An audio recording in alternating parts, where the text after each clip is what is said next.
ਸਤਿ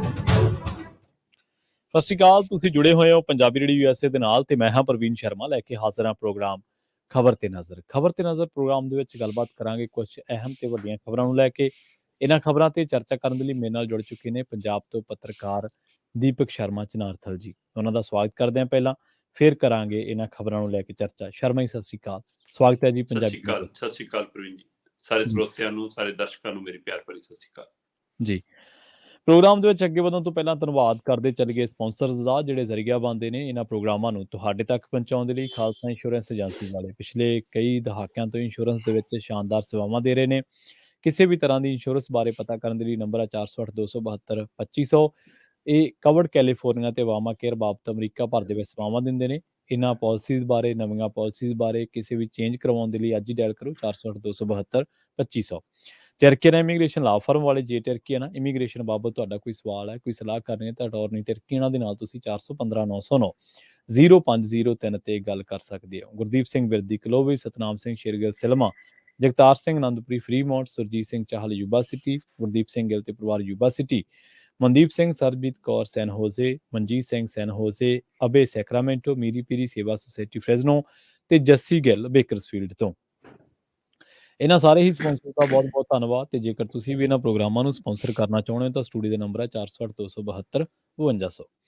ਸ਼ਰਮਾ ਜੀ, ਖਬਰਾਂ ਦੇ ਵੱਲ ਆਈਏ ਤੇ ਰਾਜ ਬਰਾੜ ਦਾ ਗਾਣਾ ਇੱਕ ਬੜਾ ਮਕਬੂਲ ਹੋਇਆ ਸੀ, ਨਿੱਤ ਰੰਗ ਬਦਲਦੇ ਮੇਰੇ ਜੇਠ ਦੀਆਂ ਦਸਤਾਰਾਂ ਦੇ। ਇੱਕ ਰੰਗ ਹੋਰ ਬਦਲਿਆ ਪੰਜਾਬ ਕਾਂਗਰਸ ਦੀ ਵਜ਼ਾਰਤ ਦੇ 6ਵੇਂ ਮੰਤਰੀ ਦਾ। 6ਵਾਂ ਮੰਤਰੀ ਹੈ ਜਿਹਦਾ ਪਹਿਲਾਂ ਪੱਗ ਦਾ ਰੰਗ ਨੀਲਾ ਸੀ, ਪੰਥਕ ਰੰਗ ਹੈ, ਫਿਰ ਨੀਲੇ ਤੋਂ ਇਨਕਲਾਬੀ ਰੰਗ ਹੋ ਗਿਆ, ਜਿਹੜਾ ਇਨਕਲਾਬੀ ਪਹਿਨਦੇ ਆ, ਫਿਰ ਹੋ ਗਿਆ ਕਾਂਗਰਸ ਵਾਲਾ, ਹੁਣ ਦੱਸਦੇ ਆ ਭਗਵਾ ਹੋ ਗਿਆ। ਮਨਪ੍ਰੀਤ ਬਾਦਲ ਭਾਜਪਾ 'ਚ ਚਲੇ ਗਏ, ਕੀ ਕਹੋਗੇ? ਮਨਪ੍ਰੀਤ ਬਾਦਲ ਆਪਣੀ ਕੋਈ ਵੀ ਗੱਲਬਾਤ ਨਾ ਸ਼ੇਅਰ ਨਾਲ ਸ਼ੁਰੂ ਕਰਦੇ ਆ। ਹਾਂਜੀ, ਜ਼ਿਆਦਾਤਰ ਉਹ ਸ਼ੇਅਰ ਨਾਲ ਸ਼ੁਰੂ ਕਰਦੇ ਆ, ਪਰ ਕੱਲ ਸ਼ੇਅਰ ਤੋਂ ਸ਼ੇਰ ਤੇ ਆ ਗਏ ਜੀ। ਕਹਿੰਦੇ ਜੀ ਅਮਿਤ ਸ਼ਾਹ ਮੈਨੂੰ ਸ਼ੇਰ ਦਿਖਦਾ, ਕਹਿੰਦੇ ਬਹੁਤ ਘੱਟ ਮੈਨੂੰ ਸ਼ੇਰ ਮਿਲੇ ਨੇ ਜਿੰਦਗੀ 'ਚ। ਕਹਿੰਦਾ ਅਮਿਤ ਸ਼ਾਹ ਮੈਨੂੰ ਸ਼ੇਰ ਮਿਲਿਆ ਜਿਹੜਾ ਪੰਜਾਬ ਦੀ ਤਕਦੀਰ ਬਦਲਣਾ ਚਾਹੁੰਦਾ। ਜੀ ਜੀ। ਸੋ ਇੰਨਾ ਮੋਹ ਜਾਗ ਗਿਆ। ਮਨਪ੍ਰੀਤ ਬਾਦਲ ਪੰਜਾਬ ਕਾਂਗਰਸ ਚੋਂ ਜਾਂ ਪੰਜਾਬ ਕਾਂਗਰਸ ਦੇ ਵੱਡੇ ਲੀਡਰ ਜੇਕਰ ਦੇਖੀਏ ਤਾਂ 6ਵੇਂ ਮੰਤਰੀ, ਜਿਵੇਂ ਤੁਸੀਂ ਕਿਹਾ। ਜੀ ਜੀ। ਜੇਕਰ ਵੱਡੇ ਲੀਡਰ ਦੇਖਣਾ ਹੋਵੇ ਤਾਂ ਪੰਜਾਬ ਦੇ ਕੈਪਟਨ ਅਮਰਿੰਦਰ ਸਿੰਘ ਮੁੱਖ ਮੰਤਰੀ ਰਹੇ। ਜੇ ਵੱਡੇ ਲੀਡਰ ਦੇਖਣਾ ਹੋਵੇ ਸੁਨੀਲ ਜਾਖੜ, ਉਹ ਤੋਂ ਬਾਅਦ ਮਨਪ੍ਰੀਤ ਬਾਦਲ। ਤੇ ਜੇਕਰ ਮੰਤਰੀਆਂ ਦੇ ਹਵਾਲੇ ਨਾਲ ਦੇਖਣਾ ਹੋਵੇ ਤਾਂ ਤੁਸੀਂ ਦੇਖੋ ਕਿ ਰਣ ਸੋਢੀ, ਗੁਰਮੀਤ ਸੋਢੀ ਹੋਰੀ ਹੈ ਨਾ। ਫਿਰ ਜੇ ਦੇਖਣਾ ਬਲਵੀਰ ਸਿੱਧੂ, ਰਾਜਕੁਮਾਰ ਵੇਰਕਾ, ਕਾਂਗੜ, ਫਤਿਹ ਜੰਗ ਬਾਜਵਾ ਉਸ ਲਾਈਨ 'ਚ ਵੀ ਖੜੇ ਨਜ਼ਰ ਆਉਂਦੇ ਨੇ। ਬਿਲਕੁਲ। ਸੋ ਇਹ ਉਹ ਸਾਰੀ ਕਤਾਰ ਹੈ ਜਿਹੜੀ ਬੀਜੇਪੀ ਸ਼ਾਮਲ ਹੋ ਗਈ ਹੈ। ਪਰ ਜਦੋਂ ਇਹਦੇ ਪਿੱਛੇ ਦੀ ਮਨਸ਼ਾ ਦੇਖੀ ਜਾਂਦੀ ਹੈ ਤਾਂ ਸਮਝ ਨਹੀਂ ਆਉਂਦਾ ਕਿ ਹੁਣ ਇਹ ਭਾਜਪਾ ਜਾ ਕੇ ਖੱਟਣਗੇ ਕੀ। ਜੀ ਪ੍ਰਵੀਨ ਜੀ, ਜੇ ਬਠਿੰਡਾ ਸੀਟ ਦੀ ਉਹ ਮੈਂ ਗੱਲ ਕਰ ਲਵਾਂ ਤਾਂ ਬਠਿੰਡਾ ਸੀਟ ਤੋਂ ਇਸ ਵਿਧਾਨ ਸਭਾ ਚੋਣਾਂ 'ਚ ਜਿਹੜੇ 3 ਉਮੀਦਵਾਰਾਂ ਨੇ ਚੋਣ ਲੜੀ ਉਹ ਤਿੰਨੇ ਬੀਜੇਪੀ। ਅੱਛਾ, ਵਾਹ, ਇੰਟਰਸਟਿੰਗ। ਮਨਪ੍ਰੀਤ ਬਾਦਲ ਕਾਂਗਰਸ ਦੀ ਟਿਕਟ ਤੇ ਚੋਣ ਲੜਦੇ ਨੇ, ਸਰੂਪ ਚੰਦ ਸਿੰਗਲਾ ਅਕਾਲੀ ਦਲ ਦੀ ਟਿਕਟ ਤੇ ਚੋਣ ਲੜਦੇ ਨੇ। ਹਾਂਜੀ। ਤੇ ਨੰਬਰਦਾਰ ਹੈ ਜੀ ਉੱਥੋਂ ਰਾਜੂ ਨੰਬਰਦਾਰ। ਹਾਂਜੀ। ਉਹ ਜਿਹੜੀ ਪੰਜਾਬ ਲੋਕ ਕਾਂਗਰਸ ਬਣਾਈ ਸੀ ਕੈਪਟਨ ਅਮਰਿੰਦਰ ਨੇ, ਉਹਦੇ ਵੱਲੋਂ ਚੋਣ ਲੜਦੇ ਨੇ। ਤੇ ਸਿੰਗਲਾ, ਸਰੂਪ ਚੰਦ ਸਿੰਗਲਾ ਹੈ ਨਾ, ਤੇ ਨੰਬਰਦਾਰ ਰਾਜੂ ਨੰਬਰਦਾਰ ਤੇ ਮਨਪ੍ਰੀਤ ਬਾਦਲ, ਤਿੰਨੇ ਹਾਰ ਜਾਂਦੇ ਨੇ। ਠੀਕ ਹੈ। ਤੇ ਤਿੰਨੇ ਅੱਜ ਬੀਜੇਪੀ 'ਚ ਨੇ। ਵਾਹ। ਸੋ ਹੁਣ ਸਵਾਲ ਇਹ ਹੈ ਕਿ ਅਗਲੀ ਵਾਰ ਉੱਥੋਂ ਚੋਣ ਕਿਹਨੇ ਲੜਨੀ ਹੈ। ਚਲੋ ਬਿਲਕੁਲ। ਹੁਣ ਆ ਜਾਈਏ ਕਿ ਮਨਪ੍ਰੀਤ ਬਾਦਲ ਨੇ ਕਾਂਗਰਸ ਛੱਡੀ ਕਿਉਂ। ਜੀ। ਕੀ ਅਮਰਿੰਦਰ ਸਿੰਘ ਦਾ ਪ੍ਰਭਾਵ ਕੰਮ ਕਰ ਗਿਆ? ਕੀ ਈਡੀ, ਇਨਕਮ ਟੈਕਸ, CBI ਉਹਦਾ ਕੋਈ ਪੱਤਾ ਹਿਲਦਾ ਦਿਖ ਗਿਆ? ਜਾਂ ਵਿਜੀਲੈਂਸ ਤੋਂ ਡਰ ਲੱਗਣ ਲੱਗ ਗਿਆ ਕਿ ਮਨਪ੍ਰੀਤ ਬਾਦਲ ਬੀਜੇਪੀ ਚਲੇ ਗਏ? ਜਾਂ ਇਹ ਸਿਰਫ ਰਾਜਾ ਵੜਿੰਗ ਤੇ ਮਨਪ੍ਰੀਤ ਦੀ ਲੜਾਈ ਦਾ ਨਤੀਜਾ? ਪ੍ਰਵੀਨ ਜੀ, ਤੁਹਾਡੇ ਧਿਆਨ 'ਚ ਹੋਏਗਾ ਕਿ ਜਦੋਂ ਮਨਪ੍ਰੀਤ ਬਾਦਲ ਅਕਾਲੀ ਦਲ ਚੋਂ ਕਾਂਗਰਸ ਚ ਆਉਂਦੇ, ਮਤਲਬ ਆਪਣੀ PPP ਬਣਾਉਂਦੇ ਨੇ, ਤਦ ਉਹ ਪੰਜਾਬ 'ਚ ਬਦਲਾਅ ਦੀ ਗੱਲ ਕਰਦੇ ਨੇ ਕਿ ਹਾਂ ਪੰਜਾਬ 'ਚ ਇੱਕ ਨਵੀਂ ਲਹਿਰ ਦੀ, ਔਰ ਲੋਕਾਂ ਵੱਲੋਂ ਭਰਵਾਂ ਹੁੰਗਾਰਾ ਮਿਲਦਾ। ਜੇ ਦੋਏ ਟਿਕੇ ਰਹਿੰਦੇ ਤਾਂ ਸ਼ਾਇਦ ਅੱਜ PPP ਪੰਜਾਬ ਦੀ ਆਮ ਆਦਮੀ ਪਾਰਟੀ ਹੁੰਦੀ, ਹੋ ਸਕਦਾ। ਪਰ ਸੱਤਾ ਦੀ ਕਾਲ ਸੀ, ਦੋਏ ਅੱਡੋ ਅੱਡ ਰਾਹਾਂ ਤੇ ਚਲੇ ਗਏ। ਭਗਵੰਤ ਮਾਨ ਅੱਡ ਰਾਹ ਤੇ ਪੈ ਗਏ, ਮਨਪ੍ਰੀਤ ਅੱਡ ਰਾਹ ਤੇ ਪੈ ਗਏ। ਕਦੇ ਭਗਵੰਤ ਮਾਨ ਮਨਪ੍ਰੀਤ ਨੂੰ ਟੀਚਰਾਂ ਕਰਦੇ ਸੀ ਕਿ ਦੇਖ ਤੂੰ ਤਾਂ ਰਹਿ ਗਿਆ, ਤੂੰ ਤਾਂ MP ਵੀ ਹਾਰ ਗਿਆ, ਮੈਂ MP ਜਿੱਤ ਗਿਆ। ਜੀ। ਤੇ ਕਦੇ ਭਗਵੰਤ ਮਾਨ ਨੂੰ ਮਨਪ੍ਰੀਤ ਟੀਚਰਾਂ ਕਰਦੇ ਸੀ ਕਿ ਲੈ ਤੂੰ ਤਾਂ ਦਾਅਵੇ ਕਰਦਾ ਸੀ ਸਰਕਾਰ ਆਈ ਪਈ ਆ 90 ਸੀਟਾਂ, ਲੈ ਸਰਕਾਰ ਤਾਂ ਸਾਡੀ ਕਾਂਗਰਸ ਦੀ ਆ ਗਈ, ਮੈਂ ਬਣ ਗਿਆ ਵਿੱਤ ਮੰਤਰੀ। ਹਾਂਜੀ, ਬਿਲਕੁਲ। ਸੋ ਅੱਜ ਫੇਰ ਬਾਰੀ ਮਿਲਦਾ ਭਗਵੰਤ ਮਾਨ ਦੀ, ਉਹ ਕਹਿੰਦਾ ਲੈ ਦੇਖ ਕਿ ਜੇ ਤੂੰ ਮੇਰੇ ਨਾਲ, ਕਿਉਂਕਿ ਭਗਵੰਤ ਮਾਨ ਨੇ ਬਹੁਤ ਜ਼ੋਰ ਲਾਇਆ ਸੀ ਮਨਪ੍ਰੀਤ ਬਾਦਲ ਨੂੰ ਆਮ ਆਦਮੀ ਪਾਰਟੀ 'ਚ ਲਿਆਉਣ ਲਈ, ਤੇ ਜੇ ਮਨਪ੍ਰੀਤ ਬਾਦਲ ਭਗਵੰਤ ਮਾਨ ਦੇ ਨਾਲ ਆਏ ਹੁੰਦੇ ਤਾਂ ਅੱਜ ਮੁੱਖ ਮੰਤਰੀ ਦਾ ਦਾਅਵੇਦਾਰ ਫਿਰ ਮਨਪ੍ਰੀਤ ਹੁੰਦੇ ਕਿ ਭਗਵੰਤ ਮਾਨ ਹੁੰਦੇ। ਸੋ ਇਸ ਲਈ ਇਹ ਕਿੰਨੀਆਂ ਚੀਜ਼ਾਂ ਨੇ ਦਬੀਆਂ ਹੋਈਆਂ ਜਿਹੜੀਆਂ ਪਿਛਲੀਆਂ ਪਰਤਾਂ ਖਰੋਲਦੀਆਂ ਨੇ, ਕਿ ਸਿਰਫ ਰਾਜਨੀਤਿਕ ਲਾਲਸਾ, ਕਿ ਸਿਰਫ ਕੁਰਸੀ ਸੱਤਾ, ਚਾਹੇ ਉਹ ਸੂਬੇ 'ਚ ਮਿਲੇ ਤੇ ਚਾਹੇ ਉਹ ਕੇਂਦਰ 'ਚ ਹੋਵੇ, ਉਹ ਸੱਤਾ ਦੇ ਨਾਲ ਰਹਿਣਾ, ਸੱਤਾ ਦੇ ਨਾਲ ਰਹਿਣ ਦੀ ਜਿਹੜੀ ਆਦਤ ਹੈ ਉਹ ਮਨਪ੍ਰੀਤ ਬਾਦਲ ਦੇ ਵਿੱਚ ਬਾਦਲ ਸ਼ਬਦ ਨਾਲੇ ਭਾਰੀ ਹੋ ਜਾਂਦੀ ਹੈ। ਠੀਕ ਹੈ। ਸੋ ਬਾਦਲ ਟੱਬਰ ਤੋਂ ਆਉਂਦੇ ਨੇ, ਪਿੰਡ ਤੋਂ ਆਉਂਦੇ ਨੇ। ਵੱਖਰੀ ਗੱਲ ਹੈ ਕਿ ਕਾਂਗਰਸ ਕਹਿੰਦੀ ਹੈ ਕਿ ਪੰਜਾਬ ਕਾਂਗਰਸ ਤੋਂ ਹੁਣ ਬਾਦਲ ਛੱਡ ਗਏ, ਸੋ ਕਹਿੰਦੇ ਕਿ ਅਸੀਂ ਤਾਂ ਬਾਗੋ ਬਾਗ ਹਾਂ ਜੀ, ਠੀਕ ਹੈ ਜੀ, ਇਹ ਬਾਦਲਾਂ ਦੀ ਫੱਟੀ ਸਾਡੇ ਨਾਲ ਉਤਰੀ। ਪਰ ਅੰਦਰੋਂ ਕਾਂਗਰਸ ਦੇ ਅੰਦਰ ਇਹ ਨਵੀਂ ਹਲਚਲ ਹੈ ਕਿ ਕੀ ਹੁਣ ਸਾਰੀ ਕਾਂਗਰਸ ਨਵੀਂ ਖੜੀ ਕਰਨੀ ਪਊਗੀ। ਰਵਾਇਤੀ ਲੀਡਰ ਤਾਂ ਗਏ। ਮਨਪ੍ਰੀਤ ਬਾਦਲ ਕਹਿੰਦੇ ਜੀ ਮੈਂ ਤਾਂ ਆਪਣੀ ਪਾਰਟੀ ਦਾ ਭੋਗ ਪਾਤਾ ਸੀ ਕਾਂਗਰਸ ਲਈ, ਤੇ ਇਸ ਮਨਪ੍ਰੀਤ ਬਾਦਲ ਨੂੰ ਰਾਹੁਲ ਗਾਂਧੀ ਨੇ ਖੁਦ ਸ਼ਾਮਲ ਕੀਤਾ ਸੀ ਕਾਂਗਰਸ ਦੇ ਵਿੱਚ ਜੀ। ਤੇ ਅੱਜ ਜਿਹੜੀ ਸਥਿਤੀ ਮੰਨੀ ਜਾ ਰਹੀ ਹੈ ਉਹਦੇ ਵਿੱਚ ਸਿੱਧਾ ਕਾਰਨ ਰਾਜਾ ਵੜਿੰਗ ਨਾਲ ਟਕਰਾਏ। ਤੇ ਰਾਜਾ ਵੜਿੰਗ ਮਤਲਬ ਕਿ ਜਦੋਂ MP ਦੀ ਚੋਣ ਹਾਰਦੇ ਨੇ ਤਦੋਂ ਕਹਿੰਦੇ ਨੇ ਕਿ ਇਹਦੇ ਕਾਰਨ ਹੈ, ਜਦੋਂ ਮਨਪ੍ਰੀਤ ਬਾਦਲ ਹਾਰਦੇ ਨੇ ਕਹਿੰਦੇ ਇਹਦੇ ਕਾਰਨ ਹੈ। ਸੋ ਦੋ ਇੱਕ ਦੂਜੇ ਨੂੰ ਦੋਸ਼ੀ ਮੰਨਦੇ ਰਹੇ ਨੇ। ਸੋ ਇੱਥੋਂ ਤੱਕ ਕਿ ਇਸ ਵਾਰ ਜਦੋਂ ਸਰਕਾਰ ਸੀ ਕਾਂਗਰਸ ਦੀ, ਤਦ ਰਾਜਾ ਵੜਿੰਗ ਔਰ ਮਨਪ੍ਰੀਤ ਬਾਦਲ 'ਚ ਸਿੱਧੀ ਟਕਰਾਅ ਸ਼ੁਰੂ ਹੋ ਗਈ ਸੀ, ਜਦੋਂ ਮਨਪ੍ਰੀਤ ਬਾਦਲ ਨੇ ਆਪਣੇ ਰਿਸ਼ਤੇਦਾਰ ਨੂੰ ਗਿੱਦੜਬਾਹਾ 'ਚ ਝੋਕ ਦਿੱਤਾ। ਜਦੋਂ ਮਨਪ੍ਰੀਤ ਬਾਦਲ ਆਪ ਗ੍ਰਾਂਟਾਂ ਦੇ ਚੈੱਕ ਵੰਡਣ ਜਾਂਦੇ ਸੀ, ਸੋ ਉਸ ਨੂੰ ਲੈ ਕੇ ਰਾਜਾ ਵੜਿੰਗ ਇੰਨੇ ਔਖੇ ਹੋ ਕਿ ਅਮਰਿੰਦਰ ਦੇ ਦਰਬਾਰ 'ਚ ਪੇਸ਼ ਹੋ ਗਏ ਸੀ। ਤੇ ਅਮਰਿੰਦਰ ਸਿੰਘ ਨੇ ਕਹਿੰਦੇ ਉਸ ਵੇਲੇ ਮਨਪ੍ਰੀਤ ਬਾਦਲ ਨੂੰ ਬੁਲਾ ਕੇ ਕਹਿਤਾ ਸੀ ਕਿ ਤੁਸੀਂ ਗਿੱਦੜਬਾਹਾ 'ਚ ਦਖਲ ਨਹੀਂ ਦੇਣੀ, ਇਹ ਮੁੰਡਾ ਵਧੀਆ ਕੰਮ ਕਰਦਾ, ਇਹਨੂੰ ਕਰਨ ਦਿਓ ਜੀ। ਤੇ ਉੱਥੋਂ ਵਧੀ ਖਟਾਸ ਹੁਣ ਇੱਥੇ ਆ ਕੇ ਰੁਕੀ ਹੈ, ਕਿਉਂਕਿ ਰਾਜਾ ਵੜਿੰਗ ਮਾਲਵੇ ਦੇ ਖੇਤਰ ਚੋਂ ਲੀਡਰ ਹੈ ਤੇ ਮਨਪ੍ਰੀਤ ਬਾਦਲ ਵੀ ਮਾਲਵੇ ਦੇ ਖੇਤਰ ਚੋਂ ਲੀਡਰ ਹੈ। ਤੇ ਇਸ ਮੌਕੇ ਮਨਪ੍ਰੀਤ ਬਾਦਲ ਨੂੰ ਲੱਗਦਾ ਕਿ ਮੈਂ ਤਜਰਬਾ ਵੀ ਵੱਧ ਸੀ, ਉਮਰ ਵੀ ਵੱਧ ਸੀ, ਮੇਰੇ ਕੋਲ ਸਮਝ ਵੀ ਵੱਧ ਸੀ, ਬਾਦਲ ਵਰਗਾ ਨਾਂ ਵੀ ਸੀ, ਕੱਦ 'ਚ ਵੀ ਮੈਂ ਰਾਜਾ ਵੜਿੰਗ ਤੋਂ ਘੱਟ ਨਹੀਂ ਵੱਧੇ ਆ, ਸੋ ਇਸ ਲਈ ਮੈਨੂੰ ਪ੍ਰਧਾਨ ਕਿਉਂ ਨਹੀਂ ਬਣਾਇਆ।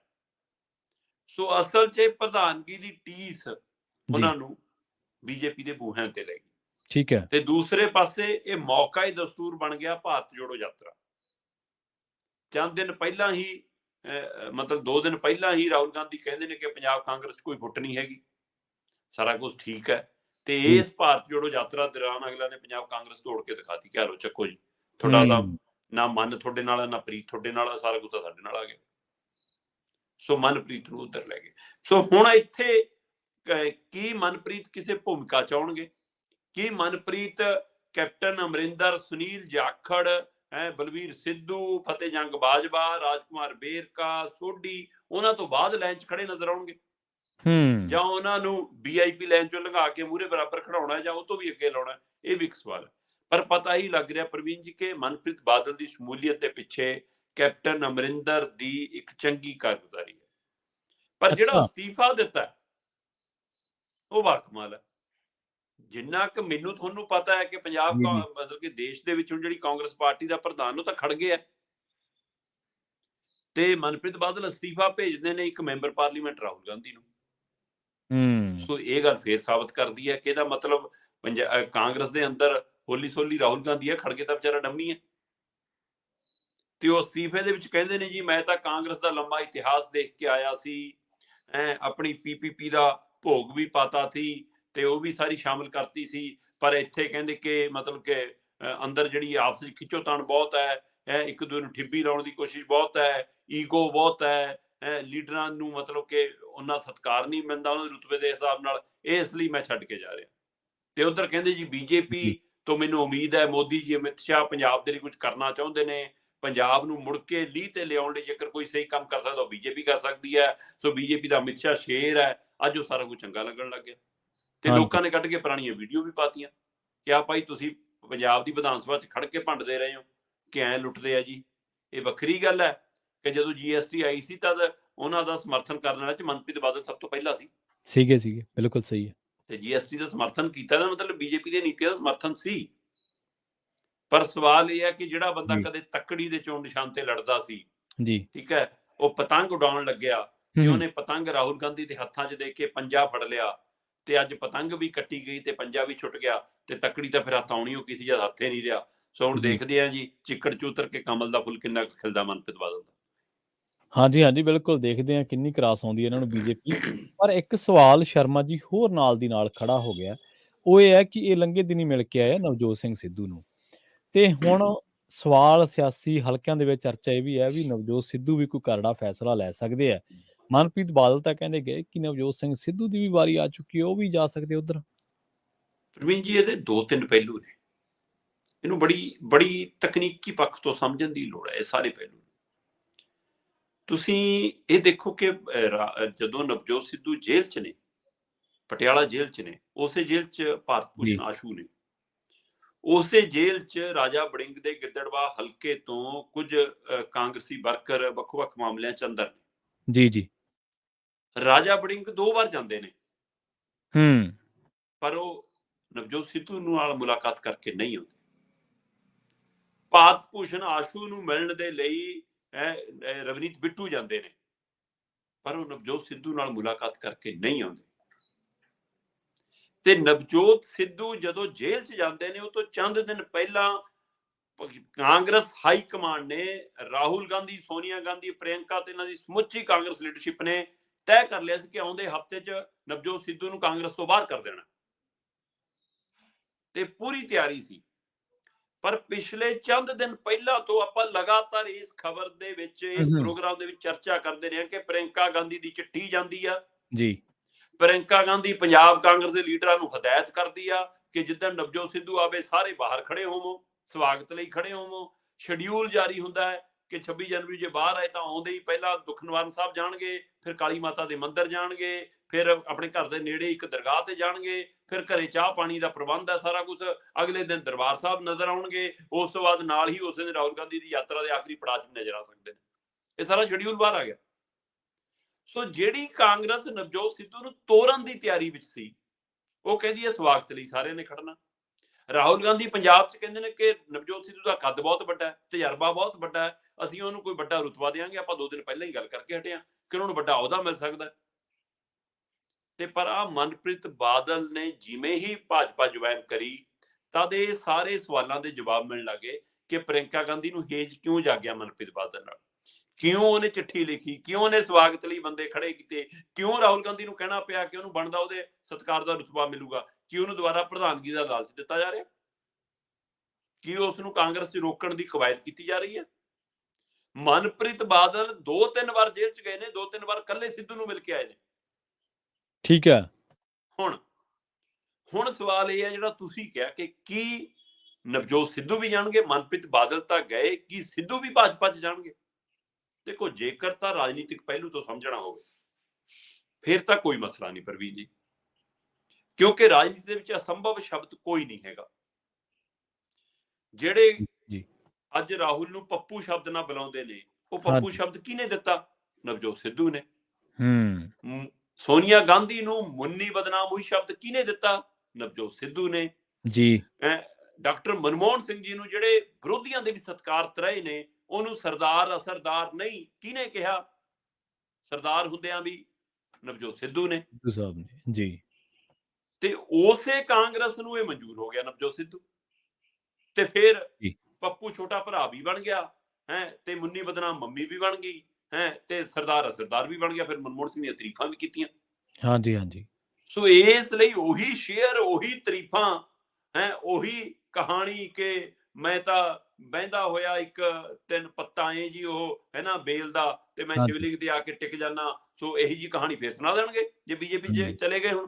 ਹੂੰ, ਸੋ ਇਸ ਲਈ ਉਹਨਾਂ ਲਈ ਬੀਜੇਪੀ ਜਾਣਾ ਔਖਾ ਨਹੀਂ, ਪਰ ਜੋ ਕੁਛ ਉਹ ਕੋੜੇ ਬੋਲ ਚੁੱਕੇ ਨੇ, ਮਤਲਬ ਮੋਦੀ ਲਈ ਜਾਂ ਅਮਿਤ ਸ਼ਾਹ ਜਾਂ ਹਾਂਜੀ। ਉਹਦੀ ਪਾਰਟੀ ਲਈ, ਹੁਣ ਉਹ ਮਨਜ਼ੂਰ ਕਰਦੇ ਨੇ ਕਿ ਨਹੀਂ ਇਹ ਵੱਖਰਾ ਪਹਿਲੂ ਆ। ਪਰ ਨਵਜੋਤ ਸਿੱਧੂ ਨੂੰ ਦਲ ਬਦਲਣ ਲੱਗਿਆ ਕੋਈ ਤਕਲੀਫ ਨਹੀਂ ਹੋਣੀ। ਉਹ ਵੀ ਮਨਪ੍ਰੀਤ ਬਾਦਲ ਮਾਂ ਕਿੰਨੇ ਘਰ ਘੁੰਮ ਆਏ ਨੇ, ਪਹਿਲਾਂ ਜੀ, ਬੀਜੇਪੀ 'ਚ, ਫਿਰ ਬੈਂਸਾ ਨਾਲ ਮਿਲ ਕੇ ਇੱਕ ਵੱਖਰੇ ਤਰ੍ਹਾਂ ਦਾ ਗੱਠਜੋੜ, ਫਿਰ ਕਾਂਗਰਸ, ਤੇ ਆਪ ਦੇ ਨਾਸਤਾ ਵੀ ਕਰਿਆ ਸੀ ਕੇਜਰੀਵਾਲ ਨੂੰ, ਤਾਂ ਗੱਲੇ ਨਹੀਂ ਸਿਰੇ ਚੜੀ। ਤੇ ਹੁਣ ਵੀ ਚਰਚਾਵਾਂ ਚੱਲ ਪਈਆਂ ਸੀ ਕਿ ਉਹਨੂੰ ਬਾਹਰ ਲਿਆਂਦਾ ਜਾ ਰਿਹਾ, ਕਿ ਉਹ ਆਮ ਆਦਮੀ ਪਾਰਟੀ ਦੀ ਸ਼ਹਿ ਤੇ ਬਾਹਰ ਆਉਣੇ ਨੇ, ਉਹਨਾਂ ਦੀ ਰਹਿਮੋ ਕਰਮ ਤੇ ਬਾਹਰ ਆਉਣੇ ਨੇ, ਕਿ ਮੈਂਬਰ ਜੀ। ਪਾਰਲੀਮੈਂਟ ਦੀ ਚੋਣ ਲੜ ਸਕਦੇ ਨੇ ਉਹਨਾਂ ਵੱਲੋਂ। ਹੂੰ। ਪਰ ਆ ਅਚਾਨਕ ਮਨਪ੍ਰੀਤ ਦੇ ਬੀਜੇਪੀ ਜਾਣ ਨਾਲ ਤਸਵੀਰ ਹੀ ਬਦਲ ਗਈ। ਸੋ ਹੁਣ ਇੱਕ ਹੋਰ ਪਹਿਲੂ ਹੈ ਇਹਦੇ ਵਿੱਚ। ਉਹ ਪਹਿਲੂ ਇਹ ਹੈ ਕਿ ਇੱਕੋ ਇੱਕ ਨੁਕਤਾ ਸੀ ਨਵਜੋਤ ਸਿੱਧੂ ਦਾ, ਕਿ ਜੀ ਮੇਰੀ ਤਾਂ ਨਾਰਾਜ਼ਗੀ ਬੀਜੇਪੀ ਨਾਲ ਨਹੀਂ ਹੈ, ਮੇਰੀ ਤਾਂ ਇੱਕੋ ਮੰਗ ਸੀ ਕਿ ਕਾਂਗਰਸ ਅਕਾਲੀਆਂ ਤੋਂ ਪੱਲਾ ਛਡਾ ਲਓ, ਫਿਰ ਅਸੀਂ ਜਾਣ ਲਈ ਤਿਆਰ ਹਾਂ। ਹੁਣ ਅਗਲਿਆਂ ਨੇ ਅਕਾਲੀਆਂ ਤੋਂ ਪੱਲਾ ਛਡਾ ਲਿਆ, ਅਕਾਲੀਆਂ ਤੋਂ ਅੱਡ ਨੇ, ਫਿਰ ਕਹਿਣਗੇ ਮੇਰਾ ਤਾਂ ਕੋਈ ਮਸਲਾ ਹੀ ਨਹੀਂਗਾ। ਪਰ ਕਾਂਗਰਸ ਨੂੰ ਇਹ ਸੂਹ ਮਿਲ ਗਈ ਸੀ। ਮਨਪ੍ਰੀਤ ਨੂੰ ਉਹਨੇ ਰੋਕਣ ਦੀ ਕੋਸ਼ਿਸ਼ ਨਹੀਂ ਕੀਤੀ, ਮਨਪ੍ਰੀਤ ਨੂੰ ਮਨਾਉਣ ਦੀ ਕੋਸ਼ਿਸ਼ ਨਹੀਂ ਕੀਤੀ, ਪਰ ਜੀ। ਨਵਜੋਤ ਸਿੱਧੂ ਨੂੰ ਰੋਕਣ ਦੀ ਕਵਾਇਦ ਵੀ ਹੋ ਰਹੀ ਹੈ। ਉਹਦੀ ਘਰਵਾਲੀ ਨੂੰ, ਉਹਦੇ ਧੀਆਂ ਪੁੱਤਾਂ ਨੂੰ, ਜਿਵੇਂ ਰਾਹੁਲ ਗਾਂਧੀ ਨੇ ਨਾਲ ਤੋਰਿਆ ਤੇ ਉਹਦੇ ਲਈ ਸਾਰਾ ਕੁਝ ਬੋਲਿਆ, ਉੱਥੋਂ ਸਾਫ਼ ਹੈ ਕਿ ਕਾਂਗਰਸ ਉਹਨੂੰ ਛੱਡਣਾ ਨਹੀਂ ਚਾਹੁੰਦੀ ਅਜੇ। ਪਰ ਕੀ ਮਨਪ੍ਰੀਤ ਬਾਦਲ ਸੱਚਮੁੱਚ ਨਵਜੋਤ ਸਿੱਧੂ ਨਾਲ ਜਦੋਂ ਮੁਲਾਕਾਤ ਕਰਨ ਜਾਂਦੇ ਸੀ, ਕਿ ਉਹਨਾਂ ਨੂੰ ਸੱਦਾ ਦੇਣ ਜਾਂਦੇ ਸੀ ਕਿ ਆਪਾਂ ਇਕੱਠੇ ਚੱਲੀਏ, ਜਾਂ ਹਾਂਜੀ। ਮੈਂ ਚੱਲਿਆ ਤੂੰ ਆ ਜੀ, ਜਾਂ ਉਹਨਾਂ ਨੂੰ ਇੱਕ ਹੋਰ ਸਵਾਲ ਪੁੱਛਣ ਜਾਂਦੇ ਸੀ? ਮੈਨੂੰ ਸੱਦੇ ਨਾਲੋਂ ਵੀ ਜ਼ਿਆਦਾ ਦੂਆ ਸਵਾਲ ਭਾਰੀ ਲੱਗਦਾ ਪ੍ਰਵੀਨ ਜੀ। ਠੀਕ ਹੈ। ਤੁਸੀਂ, ਤੁਹਾਡੇ ਧਿਆਨ ਚ ਹੋਏਗਾ, ਜਦੋਂ ਮਨਪ੍ਰੀਤ ਬਾਦਲ ਕਾਂਗਰਸ ਚ ਆਉਂਦੇ ਨੇ, ਹਾਂਜੀ। ਤਦ ਰਾਹੁਲ ਗਾਂਧੀ ਨੇ ਇੱਕ ਵਾਰ ਮਨ ਬਣਾ ਲਿਆ ਸੀ ਕਿ ਮਨਪ੍ਰੀਤ ਬਾਦਲ ਨੂੰ ਮੈਂ ਪ੍ਰਧਾਨ ਬਣਾ ਦਵਾਂ ਪੰਜਾਬ ਕਾਂਗਰਸ ਦਾ। ਜੀ। ਤਦ ਪੰਜਾਬ ਕਾਂਗਰਸ ਦੇ ਬਾਕੀ ਲੀਡਰ ਰੌਲਾ ਪਾਉਂਦੇ ਨੇ ਕਿ ਜਨਾਬ ਕੱਲ ਆਇਆ, ਅੱਜ ਸਿਰ ਤੇ ਬਿਠਾ ਦੋਗੇ। ਹੂੰ। ਤੇ ਇਸੇ ਤਰ੍ਹਾਂ ਜਦੋਂ ਨਵਜੋਤ ਸਿੱਧੂ ਆਏ ਤੇ ਉਹ ਪ੍ਰਧਾਨ ਬਣ ਗਏ, ਤਦ ਵੀ ਕਾਂਗਰਸੀ ਔਖੇ ਸੀ ਪੰਜਾਬ ਦੇ। ਇਹ ਗੱਲ ਦੁਹਰਾਈ ਗਈ ਕਿ ਕੱਲ ਦੇ ਆਏ ਨੂੰ ਸਿਰ ਤੇ ਬਿਠਾਤਾ। ਹਾਂਜੀ ਹਾਂਜੀ। ਸੋ ਇਸ ਲਈ ਮਨਪ੍ਰੀਤ ਬਾਦਲ ਇਹ ਕੀ ਸੱਦਾ ਦੇਣ ਗਏ ਸੀ ਜਾਂ ਪੁੱਛਣ ਗਏ ਸੀ ਕਿ ਭਰਾਵਾ ਤੂੰ ਵੀ ਦੱਸ ਦੇ, ਜੇ ਤੂੰ ਵੀ ਬੀਜੇਪੀ ਚ ਆਉਣਾ ਮੈਂ ਫਿਰ ਪਿੱਛੇ ਰਹਿ ਜਾਣਾ, ਤੂੰ ਨਾ ਬਣ ਜਾਵੇ ਉਧਰ ਆ ਕੇ ਕੁਝ। ਹੂੰ। ਕਿਉਂਕਿ ਮਨਪ੍ਰੀਤ ਬਾਦਲ ਤੇ ਨਵਜੋਤ ਸਿੱਧੂ ਦੋਏ ਆਪਣੇ ਆਪ ਨੂੰ ਮੁੱਖ ਮੰਤਰੀ ਦਾ ਸਟਾਫ ਸਮਝਦੇ ਨੇ। ਬਿਲਕੁਲ ਬਿਲਕੁਲ, ਇਹ ਸਹੀ ਹੈ। ਦੋਏ ਇਹ ਤੋਂ ਘੱਟ ਨਹੀਂ ਸਮਝਦੇ ਆਪਣੇ ਆਪ ਨੂੰ। ਹੂੰ। ਉਹ ਕਹਿੰਦੇ ਕਿ ਅਸੀਂ ਦੋਏ ਮੁੱਖ ਮੰਤਰੀ ਦੇ ਉਮੀਦਵਾਰ ਹਾਂ। ਸੋ ਦੋਏ ਕੀ ਇਹ ਸੋਚਦੇ ਨੇ ਕਿ ਇੱਕੋ ਮਿਆਨ ਚ ਕਿਉਂ ਵੜਨਾ? ਕੀ ਮਨਪ੍ਰੀਤ ਬਾਦਲ ਨੇ ਨਵਜੋਤ ਸਿੱਧੂ ਨੇ ਇਹ ਪੁੱਛਿਆ ਕਿ ਭਾਈ ਜੇ ਤੂੰ ਭਾਜਪਾ ਚ ਆਉਣਾ ਫਿਰ ਦੱਸ, ਫਿਰ ਮੈਂ ਹੋਰ ਤਰ੍ਹਾਂ ਸੋਚਾਂ। ਜੇ ਤੂੰ ਨਹੀਂ ਆਏਗਾ, ਤੂੰ ਕਾਂਗਰਸ ਵੱਲੋਂ ਮੁੱਖ ਮੰਤਰੀ ਦਾ ਚਿਹਰਾ ਬਣ ਜੀ, ਮੈਂ ਉਧਰੋਂ ਬਣ ਜਾਊਂਗਾ, ਖਬਰ ਆਪਣੇ ਦੋਵਾਂ ਚੋਂ ਕਿਸੇ ਦੀ ਬਾਜੀ ਲੱਗ ਜਾਊ, ਆਪਾਂ ਮਿੱਤਰ ਤਾਂ ਹੈਗੇ ਹੀ ਆ। ਬਿਲਕੁਲ। ਸੋ ਹੁਣ ਇਸ ਲਈ ਇਹ ਦੋਏ ਸਵਾਲ ਖੜੇ ਨੇ ਕਿ ਮਨਪ੍ਰੀਤ ਬਾਦਲ ਉਹਨੂੰ ਸੱਦਾ ਦੇਣ ਗਏ ਸੀ, ਜੀ। ਜਾਂ ਉਹਨੂੰ ਪੁੱਛਣ ਗਏ ਸੀ, ਜਾਂ ਉਹਨੂੰ ਦੱਸਣ ਗਏ ਸੀ ਆਪਣਾ ਫੈਸਲਾ, ਜਾਂ ਇਹ ਸਵਾਲ ਕਰਨ ਗਏ ਸੀ ਕਿ ਭਾਈ ਜੇ ਤੂੰ ਆਉਣਾ ਫਿਰ ਆਪਾਂ ਹੋਰ ਢੰਗ ਨਾਲ ਜਾਵਾਂਗੇ ਜਾਂ ਨਹੀਂ ਜਾਵਾਂਗੇ, ਜੇ ਤੂੰ ਨਹੀਂ ਆਉਣਾ ਫਿਰ ਮੈਂ ਜਾਣਾ, ਜਾਂ ਆਪਾਂ ਦੋਏ ਚੱਲੀਏ, ਕਾਂਗਰਸ ਲਈ ਵੱਡਾ ਝਟਕਾ ਹੋਊਗਾ। ਇਹ ਹੁਣ ਹਾਂਜੀ। 26 ਤੋਂ ਬਾਅਦ ਸਾਰਾ ਕੁਝ ਸਾਫ਼ ਹੋਊਗਾ, ਜੇ 26 ਨੂੰ ਨਵਜੋਤ ਸਿੱਧੂ ਬਾਹਰ ਆਉਂਦੇ ਨੇ। ਸੋ ਇਸ ਲਈ ਕੁਝ ਵੀ ਸੰਭਵ ਹੈ ਜੀ ਅੱਜ ਦੀ ਤਰੀਕ ਦੇ ਵਿੱਚ। ਪਰ ਸਵਾਲ ਇਹ ਖੜਾ ਹੈ ਕਿ ਮਨਪ੍ਰੀਤ ਬਾਦਲ ਤਾਂ ਚਲੇ ਗਏ ਜੀ। ਤੇ ਅਕਾਲੀ ਦਲ ਵਾਲੇ ਅਜੇ ਵੀ ਜੱਫੀਆਂ ਪਾਉਣ ਨੂੰ ਫਿਰਦੇ ਨੇ। ਫਿਰ ਜੇ ਸੁਖਵੀਰ ਬਾਦਲ ਵੀ ਬੀਜੇਪੀ ਨਾਲ ਦੁਬਾਰਾ ਆ ਗਏ, ਹਰਸਿਮਰਤ ਵੀ ਦੁਬਾਰਾ ਆ ਗਈ, ਫਿਰ ਇਹ ਕੜਤਣ ਮੁੱਕ ਜਾਏਗੀ ਜਿਹੜੀ ਟੱਬਰ ਵਾਲੀ ਹੈ। ਹਾਂਜੀ ਬਿਲਕੁਲ। ਇਹ ਵੀ ਸੰਭਵ ਹੈ, ਹੂੰ। ਕਿਉਂਕਿ ਰਾਜਨੀਤੀ ਦੇ ਵਿੱਚ ਕੋਈ ਦੁਸ਼ਮਣ ਨਹੀਂ, ਕੋਈ ਦੋਸਤ ਨਹੀਂ, ਸਿਰਫ ਕੁਰਸੀ ਦੇ ਮੀਤ ਨੇ ਇਹ। ਜੀ ਜੀ। ਇਹ ਪ੍ਰੀਤ ਪੰਜਾਬ ਨਾਲ ਨਹੀਂ ਮੰਨਦੀ, ਇਹ ਪ੍ਰੀਤ ਕੁਰਸੀ ਨਾਲ ਹੈ। ਉਹ ਕੁਰਸੀ ਦਾ ਲਾਲਚ ਹੀ ਉਹਨਾਂ ਨੂੰ ਬੀਜੇਪੀ ਚ ਲੈ ਗਿਆ, ਤੇ ਕੱਲ ਨੂੰ ਕਿਤੇ ਹੋਰ ਲੱਗਿਆ, ਜੇ ਇੱਥੇ ਨਾ ਕੁਰਸੀ ਬਹਿੰਦੀ ਦਿਖੀ, ਚੱਕ ਕੇ ਕਿਤੇ ਹੋਰ ਵੀ ਆ ਸਕਦੇ ਨੇ। ਸੋ ਇਸ ਦੇ ਲਈ ਇਹ ਕੁਝ ਨਹੀਂ ਪਤਾ ਕਿ ਜੇ ਅੱਜ ਮਨਪ੍ਰੀਤ ਗਏ ਨੇ, ਕੱਲ ਨੂੰ ਸਿੱਧੂ ਜਾ ਵੀ ਸਕਦੇ ਨੇ, ਤੇ ਸਿੱਧੂ ਨੂੰ ਕਾਂਗਰਸ ਰੋਕਣ ਦੀ ਕੋਸ਼ਿਸ਼ ਕਰ ਰਹੀ ਸੀ, ਰੋਕਣ ਚ ਕਾਮਯਾਬੀ ਹੋ ਸਕਦੀ ਹੈ। ਜੀ ਬਿਲਕੁਲ, ਦੇਖਦੇ ਹਾਂ ਸਮਾਂ ਕੀ ਕਹਿੰਦਾ। ਸਮਾਂ ਕਾਂਗਰਸ ਦੇ ਜਾਂ ਸਿੱਧੂ ਸਾਹਿਬ ਦੇ ਫੈਸਲਿਆਂ ਨੂੰ ਕਿਵੇਂ ਪ੍ਰਭਾਵਿਤ ਕਰਦਾ ਹੈ। ਪਰ ਇੰਨਾ ਜ਼ਰੂਰ ਹੈ ਕਿ ਕਾਂਗਰਸੀਆਂ ਕਈ ਕਾਂਗਰਸ ਜਸ਼ਨ ਜ਼ਰੂਰ ਮਨਾਇਆ ਮਨਪ੍ਰੀਤ ਬਾਦਲ ਦੇ ਜਾਣ ਤੇ। ਉਹ ਕਹਿੰਦੇ ਕਿ ਚੰਗਾ ਹੋ ਗਿਆ, ਸਾਡਾ ਥਾਂ ਇੱਕ ਖਾਲੀ ਹੋ ਗਿਆ। ਆਉਣ ਤੇ ਵੀ ਉਹ ਤਾਂ ਗਿਲਾ ਕਰਦੇ ਸੀਗੇ। ਤੇ ਆਪਾਂ ਰੁਖ ਕਰੀਏ ਸ਼ਰਮਾ ਜੀ ਮੋਹਾਲੀ ਦਾ। ਮੋਹਾਲੀ ਦੇ ਵਿੱਚ ਪੰਥਕ ਮਸਲਿਆਂ ਨੂੰ ਲੈ ਕੇ ਮੋਰਚਾ ਲੱਗਿਆ ਹੋਇਆ। ਸੰਗਤ ਵੀ ਕਾਫੀ ਵੱਡੀ ਗਿਣਤੀ ਦੇ ਵਿੱਚ ਲਗਾਤਾਰ ਹਿੱਸੇਦਾਰੀ ਪਾ ਰਹੀ ਹੈ। ਪੰਜਾਬ ਦੇ ਵੱਖ-ਵੱਖ ਹਿੱਸਿਆਂ ਤੋਂ ਸੰਗਤ ਪਹੁੰਚ ਰਹੀ ਹੈ ਉੱਥੇ ਲਗਾਤਾਰ। ਉੱਥੇ ਸਾਡੇ ਜਿਹੜੇ ਸ਼੍ਰੋਮਣੀ ਗੁਰਦੁਆਰਾ ਪ੍ਰਬੰਧਕ ਕਮੇਟੀ ਦੇ ਪ੍ਰਧਾਨ ਸਾਹਿਬ ਨੇ, ਧਾਮੀ ਸਾਹਿਬ, ਇਹ ਪਹੁੰਚੇ। ਇਹਨਾਂ ਦੀ ਕਾਰ ਦੇ ਸ਼ੀਸ਼ੇ ਤੋੜ ਦਿੱਤੇ ਗਏ ਤੇ ਇਹ ਵੀ ਕਈ ਲੋਕਾਂ ਨੇ ਕਿਹਾ ਵੀ ਕੀ ਇਸ ਤਰ੍ਹਾਂ ਦਾ ਹਮਲਾ ਜਾਇਜ਼ ਹੈ? ਜੀ। ਪ੍ਰਵੀਨ ਜੀ, ਚੰਡੀਗੜ੍ਹ ਦੀਆਂ ਬਰੂਹਾਂ ਦੇ ਉੱਤੇ, ਪੰਜਾਬ ਦੀ ਰਾਜਧਾਨੀ ਦੀ ਹੱਦ ਦੇ ਉੱਤੇ ਪਿਛਲੇ 12-13 ਦਿਨਾਂ ਤੋਂ ਇਹ ਮੋਰਚਾ ਚੱਲ ਰਿਹਾ ਹੈ। ਬੰਦੀ ਸਿੰਘਾਂ ਦੀ ਰਿਹਾਈ ਲਈ, ਲਾਪਤਾ ਪਾਵਨ ਸਰੂਪਾਂ ਦੀ ਸਹੀ ਭਾਲ ਲਈ ਤੇ ਦੋਸ਼ੀਆਂ ਨੂੰ ਸਜ਼ਾਵਾਂ ਲਈ। ਇਸੇ ਤਰ੍ਹਾਂ ਮਤਲਬ ਕਿ ਜਿਹੜੇ ਬੇਅਦਬੀ ਦੀਆਂ ਘਟਨਾ ਵਾਪਰੀਆਂ ਉਹਦੇ ਇਨਸਾਫ ਲਈ ਇਹ ਮੋਰਚਾ ਲੱਗਿਆ ਹੋਇਆ। ਤੇ ਇਸ ਮੋਰਚੇ ਦੀ ਖਾਸ ਗੱਲ ਇਹ ਹੈ ਕਿ ਇਹਨੇ ਲਗਭਗ ਪੂਰੀ ਤਰ੍ਹਾਂ ਨਾਲ ਉੱਥੇ ਸਥਾਪਨਾ ਕਰ ਲਈ ਹੈ ਪਾਠ ਚੱਲਦੇ ਨੇ, ਵਿਚਾਰਾਂ ਚੱਲਦੀਆਂ ਨੇ, ਗੋਸ਼ਟੀਆਂ ਹੁੰਦੀਆਂ ਨੇ, ਚਰਚਾਵਾਂ ਹੁੰਦੀਆਂ ਨੇ, ਤੇ ਲੰਗਰ ਚੱਲ ਪਏ ਨੇ। ਉਸੇ ਤਰ੍ਹਾਂ ਪੱਕੇ ਸ਼ੈੱਡ ਪੈ ਗਏ ਨੇ, ਟੀਨਾਂ ਦੇ ਸ਼ੈੱਡ, ਛੱਪਰ ਟਾਈਪ, ਟਰਾਲੀਆਂ ਖੜੀਆਂ ਨੇ, ਗੱਡੀਆਂ ਦੇ ਕਾਫਲੇ ਰੋਜ਼ ਪੰਜਾਬ ਤੋਂ ਆਉਂਦੇ ਨੇ ਤੇ ਰੋਜ਼ ਸਾਂਝ ਨੂੰ ਮੁੜਦੇ ਵੀ ਨੇ, ਤੇ ਵੱਡੀ ਗਿਣਤੀ ਸੰਗਤ ਉੱਥੇ ਰਹਿੰਦੀ ਵੀ ਹੈ। ਕੱਲ ਅਸੀਂ ਪੱਤਰਕਾਰਾਂ ਦਾ ਇੱਕ ਵਫਦ ਵੀ ਉੱਥੇ ਪੂਰੀ ਤਰ੍ਹਾਂ ਨਾਲ ਲੰਮਾ ਸਮਾਂ ਗੁਜ਼ਾਰ ਕੇ ਆਏ, ਤੇ ਉਸ ਸਮੇਂ ਉੱਥੇ ਲੱਖੋਵਾਲ ਦੀ ਧਿਰ ਵੀ ਆਉਂਦੀ ਹੈ, ਉਹ ਆਪਣਾ ਵੱਡਾ ਕਾਫਲਾ ਲੈ ਕੇ ਆਉਂਦੇ ਨੇ। ਸੋ ਇੱਕ ਦਿਨ ਪਹਿਲਾਂ ਪਤਾ ਲੱਗਦਾ ਕਿ ਕ੍ਰਾਂਤੀਕਾਰੀ ਕਿਸਾਨ ਯੂਨੀਅਨ ਵੀ ਪਹੁੰਚੀ ਹੈ, ਕੱਲ ਨੂੰ ਹੋਰ ਜਥੇਬੰਦੀਆਂ ਵੀ ਆ ਰਹੀਆਂ ਨੇ। ਸੋ ਕਿਸਾਨ ਜਥੇਬੰਦੀਆਂ ਨੇ ਵੀ ਇਸ ਮੋਰਚੇ ਦੇ ਵਿੱਚ ਰੁਖ ਕਰ ਲਿਆ। ਸੋ ਇਹ ਠੀਕ ਹੈ। ਇੱਕ ਮਨੁੱਖੀ ਅਧਿਕਾਰਾਂ ਦਾ ਅੰਦੋਲਨ ਬਣਦਾ ਜਾ ਰਿਹਾ ਕਿ ਜਿਹਨੇ ਸਜ਼ਾ ਭੋਗ ਲਈ ਉਸ ਦੀ ਰਿਹਾਈ ਕਿਉਂ ਨਹੀਂ, ਜੀ ਜੀ ਜਿਹਨੇ ਗੁਰੂ ਸਾਹਿਬ ਦਾ ਅਪਮਾਨ ਕੀਤਾ, ਗੁਰੂ ਗ੍ਰੰਥ ਸਾਹਿਬ ਨੂੰ ਵੀ ਨਹੀਂ ਬਖਸ਼ਿਆ, ਜਿਹਨੇ ਪਾਵਨ ਗੁਰੂ ਦੇ ਵੀ ਅੰਗ ਫਾੜੇ, ਉਹਨਾਂ ਨੂੰ ਹਾਂਜੀ ਸਜ਼ਾਵਾਂ ਕਿਉਂ ਨਹੀਂ। ਇਹ ਸਵਾਲ ਪੁੱਛਦਾ ਇਹ ਮੋਰਚਾ ਚੱਲ ਰਿਹਾ। ਤੇ ਸਾਡੇ ਆਉਣ ਤੋਂ ਥੋੜੀ ਦੇਰ ਬਾਅਦ ਜੀ ਹੀ ਇਹ ਖਬਰ ਸਾਨੂੰ ਮਿਲਦੀ ਹੈ ਕਿ ਉੱਥੇ ਸ਼੍ਰੋਮਣੀ ਗੁਰਦੁਆਰਾ ਕਮੇਟੀ ਦੇ ਪ੍ਰਧਾਨ ਹਰਮਿੰਦਰ ਸਿੰਘ ਧਾਮੀ ਪਹੁੰਚਦੇ ਨੇ, ਤੇ ਉਹਨਾਂ ਨਾਲ ਧੱਕਾ ਮੁੱਕੀ ਹੁੰਦੀ ਹੈ। ਗੱਡੀ 'ਚ ਉਹਨਾਂ ਨੂੰ ਲਿਜਾਣ ਦੀ ਜਦੋਂ ਵਾਪਸ ਕੋਸ਼ਿਸ਼ ਹੁੰਦੀ ਹੈ ਤਦ ਗੱਡੀ ਦੇ ਸ਼ੀਸ਼ੇ ਭੰਨੇ ਜਾਂਦੇ ਨੇ, ਤੇ ਉਹ ਕਹਿੰਦੇ ਕਿ ਮੈਂ ਬਚ ਕੇ ਨਿਕਲਿਆ। ਉਸ ਤੋਂ ਬਾਅਦ ਉਹ ਪ੍ਰੈਸ ਕਾਨਫਰੰਸ ਕਰਦੇ ਨੇ, ਤੇ ਉਹਦੇ ਵਿੱਚ ਇਹ ਤੱਥ ਵੀ ਰੱਖਦੇ ਨੇ ਕਿ ਮੈਨੂੰ ਬੁਲਾਇਆ ਗਿਆ ਸੀ, ਠੀਕ ਕਿ ਹੈ। ਮੈਂ ਬੁਲਾਏ ਤੇ ਗਿਆ, ਤੇ ਅੰਦਰ ਪੰਡਾਲ ਦੇ ਵਿੱਚ ਬੈਠ ਕੇ ਮੇਰੇ ਨਾਲ ਚਰਚਾ ਵੀ ਹੋਈਆਂ, ਮੇਰੇ ਨਾਲ ਗੱਲਬਾਤ ਹੋਈ। ਤੇ ਉਹ ਤੋਂ ਬਾਅਦ ਬਾਹਰ ਆ ਕੇ ਕਹਿੰਦੇ ਕਿ ਕੁਝ ਸ਼ਰਾਰਤੀ ਧਿਰਾਂ ਨੇ ਮਤਲਬ ਸਾਡੇ ਤੇ ਹਮਲਾ ਕੀਤਾ। ਹੁਣ ਉਹਨਾਂ ਨੇ ਤਾਂ ਇਹ ਵੀ, ਜਾਂ ਅਕਾਲੀ ਦਲ ਨੇ ਵੀ, ਉਹਨਾਂ ਨੇ ਵੀ ਕਿਹਾ ਕਿ ਸ਼ਾਸਨ ਹਮਲਾ ਹੈ, ਇਹ ਸਾਜ਼ਿਸ਼ ਹੈ। ਜੀ ਪਰ ਇਹ ਮੌਕੇ ਦੀ ਨਜਾਕਤ ਵੱਧ ਲੱਗਦੀ ਹੈ, ਸਾਜ਼ਿਸ਼ ਤਾਂ ਸਿੱਧੀ ਨਹੀਂ ਲੱਗਦੀ, ਕਿਉਂਕਿ ਕੁਝ ਨੌਜਵਾਨ ਉੱਥੇ ਜਿਸ ਤਰ੍ਹਾਂ ਮਤਲਬ ਕਿ ਅਕਾਲੀ ਦਲ ਤੋਂ ਔਖੇ ਨੇ, ਅਕਾਲੀ ਦਲ ਤੋਂ ਨਾਰਾਜ਼ ਨੇ, ਤੇ ਹਾਂ ਇਹ ਮੰਨਿਆ ਜਾਂਦਾ ਹੈ, ਮੰਨਿਆ ਕੀ ਜਾਂਦਾ ਹੈ, ਹਕੀਕਤ ਦੇ ਵਿੱਚ ਹੈ ਕਿ ਕਿਤੇ ਸਮੇਂ ਤਾਂ ਸ਼੍ਰੋਮਣੀ ਕਮੇਟੀ ਜਾਂ ਜਥੇਦਾਰਾਂ ਸਾਹਿਬਾਨਾਂ ਦੇ ਦਿਸ਼ਾ ਨਿਰਦੇਸ਼ਾਂ ਤੇ ਅਕਾਲੀ ਦਲ ਚੱਲਦਾ ਸੀ। ਅੱਜ ਕੱਲ੍ਹ ਅਕਾਲੀ ਦਲ ਦੇ ਦਿਸ਼ਾ ਨਿਰਦੇਸ਼ਾਂ ਤੇ ਸ਼੍ਰੋਮਣੀ ਕਮੇਟੀ ਚੱਲਦੀ ਹੈ। ਸੋ ਇਸ ਲਈ ਅਕਾਲੀ ਦਲ ਦੇ ਵਿੰਗ ਵਜੋਂ ਸ਼੍ਰੋਮਣੀ ਕਮੇਟੀ ਨੂੰ ਮੰਨਦੇ ਆ, ਉਹਦੇ ਜੀ ਪ੍ਰਧਾਨ ਦੇ ਉੱਤੇ ਸਵਾਲ ਜਵਾਬ ਦੇ ਦੌਰਾਨ ਕਹਿੰਦੇ ਹਮਲਾ ਹੋਇਆ। ਹੁਣ ਧਾਮੀ ਸਾਹਿਬ ਕਹਿੰਦੇ ਨੇ ਕਿ ਮੇਰੇ ਤੇ ਹਮਲਾ, ਮੇਰੀ ਗੱਡੀ ਭੰਨੀ ਹੈ, ਅਸੀਂ ਬੜੀ ਮੁਸ਼ਕਲ ਨਾਲ ਉੱਥੋਂ ਨਿਕਲ ਕੇ ਆਏ ਆ, ਡਰਾਈਵਰ ਨੇ ਗੱਡੀ ਭਜਾ ਲਈ, ਪੁਲਿਸ ਨੇ ਉੱਥੇ ਕੋਈ ਸਿਆਣਪ ਨਹੀਂ ਵਰਤੀ, ਪ੍ਰਸ਼ਾਸਨ ਨੇ ਕੋਈ ਸਿਆਣਪ ਨਹੀਂ ਵਰਤੀ, ਉੱਥੇ ਬੈਠੇ ਸੀ ਦੇਖਦੇ ਰਹੇ ਤਮਾਸ਼ਾ, ਕਿਸੇ ਨੇ ਉੱਥੇ ਪ੍ਰਬੰਧਕਾਂ ਨੇ ਕੋਈ ਰੋਕਣ ਦੀ ਕੋਸ਼ਿਸ਼ ਨਹੀਂ ਕੀਤੀ। ਸੋ ਉਹ ਤਾਂ ਇਹ ਕਹਿੰਦੇ ਨੇ, ਪਰ ਉੱਥੇ ਜਿਹੜੀਆਂ ਧਿਰਾਂ ਨੇ ਉਹ ਕਹਿੰਦੀਆਂ ਜੀ ਅਸੀਂ ਤਾਂ ਗੱਡੀ ਰੋਕ ਕੇ ਚਰਚਾ ਕਰਨਾ ਚਾਹੁੰਦੇ ਸੀ। ਪਰ ਇਹ ਚਰਚਾ ਦਾ ਠੀਕ ਹੈ। ਤਰੀਕਾ ਵੀ ਕਈਆਂ ਨੇ ਖੰਡਨ ਕੀਤਾ ਕਿ ਇਹ ਕਿਹੜਾ ਤਰੀਕਾ ਹੈ ਚਰਚਾ ਦਾ। ਜਦੋਂ ਪੰਡਾਲ 'ਚ ਬੈਠੇ ਸੀ ਤਾਂ ਉੱਥੇ ਬੈਠ ਕੇ ਜਦੋਂ ਵਿਚਾਰਾਂ ਚੱਲ ਰਹੀਆਂ ਤੁਸੀਂ ਵੀ ਬੈਠ ਜਾਂਦੇ ਹੋ ਉਸ ਸੰਗਤ ਦੇ ਵਿੱਚ। ਸੋ ਕੁਝ ਜੀ ਬੁੱਧੀਜੀਵੀ ਧਿਰਾਂ ਕਹਿੰਦੀਆਂ ਕਿ ਆਹ ਜਿਹੜਾ ਸ਼੍ਰੋਮਣੀ ਕਮੇਟੀ ਦੇ ਪ੍ਰਧਾਨ ਨਾਲ ਜੋ ਕੁਝ ਹੋਇਆ, ਇਹਦਾ ਦੁਨੀਆ ਭਰ ਦੇ ਵਿੱਚ ਸੁਨੇਹਾ ਗਲਤ ਜਾਂਦਾ ਕਿ ਸਿੱਖ ਤਾਂ ਆਪਸ 'ਚ ਪਾਟੋ ਧਾਰ ਨੇ, ਇਹ ਤਾਂ ਇਸ ਮੁੱਦੇ ਤੇ ਇਕੱਠੇ ਨਹੀਂ। ਕਿਉਂਕਿ ਸ਼੍ਰੋਮਣੀ ਗੁਰਦੁਆਰਾ ਪ੍ਰਬੰਧਕ ਕਮੇਟੀ ਕਹਿੰਦੀ ਜੀ ਅਸੀਂ ਵੀ ਮੁਹਿੰਮ ਵੱਡੀ ਹੋਈ ਹੈ, ਜੀ ਦਸਤਖਤ ਮੁਹਿੰਮ ਅਸੀਂ ਵੀ ਚਲਾ ਰਹੇ ਹਾਂ, ਅਸੀਂ ਵੀ ਬੰਦੀ ਸਿੰਘਾਂ ਦੀ ਰਿਹਾਈ। ਪਰ ਸਵਾਲ ਸ਼੍ਰੋਮਣੀ ਕਮੇਟੀ ਦੇ ਪਾਲੇ 'ਚ ਵੀ ਹੈ ਕਿ ਜਦੋਂ ਤੁਸੀਂ ਸੱਤਾ ਤੋਂ ਬਾਹਰ ਹੁੰਦਾ ਤੁਹਾਡਾ ਅਕਾਲੀ ਦਲ, ਤਦੇ ਤੁਹਾਨੂੰ ਬੰਦੀ ਸਿੰਘਾਂ ਦੀ ਵੀ ਯਾਦ ਆਉਂਦੀ ਹੈ, ਤਦੇ ਤੁਹਾਨੂੰ ਪੰਥਕ ਮਸਲਿਆਂ ਦੀ ਵੀ ਯਾਦ ਆਉਂਦੀ ਹੈ। ਜਦੋਂ ਬਿਲਕੁਲ ਤੁਸੀਂ ਸੱਤਾ 'ਚ ਹੁੰਦੇ ਹੋ ਤਾਂ ਤੁਸੀਂ ਸਾਰਾ ਕੁਝ ਭੁੱਲ ਜਾਂਦੇ ਹੋ, ਤਾਂ ਤੁਸੀਂ ਸਾਰਾ ਕੁਝ ਬੀਜੇਪੀ ਦੇ ਅਨੁਸਾਰ ਕੀਤਾ, ਉਹਨਾਂ ਦੀ ਹਾਂ ਛਾਂ ਮਿਲਾਇਆ, ਉਹਨਾਂ ਦੀ ਪੈਰ 'ਚ ਪੈਰ ਧਰੇ। ਸੋ ਇਸ ਲਈ ਸਵਾਲ ਤਾਂ ਹੋਣਗੇ, ਪਰ ਕੀ ਇਹ ਸਵਾਲ ਦਾ ਤਰੀਕਾ ਸ਼ੀਸ਼ੇ ਭੰਨ ਕੇ ਹੈ? ਇਹ ਗਲਤ ਹੈ।